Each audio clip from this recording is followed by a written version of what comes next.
Do you want to tell everyone what we just picked up? Yeah, so in the back of the truck right now, we have the Little Red Express engine with the new VRS carburetor. It's what we dynoed the other day.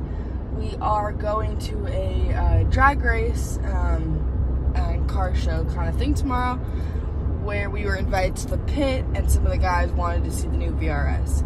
So we picked it up from Mr. Cody in Venice, and now we are driving it home.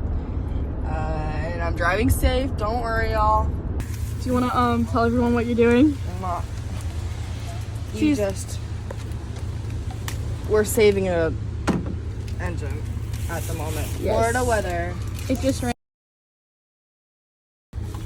Currently putting things over Other things. Yes. What we do. This is when we don't have any more kits. We have to go around and buy them all from every single store possible. And stores only carry normally just one. So we have gone to 7 different stores. And I call ahead normally, but they'll like purchase them for me, or like someone will come buy them before I can. So.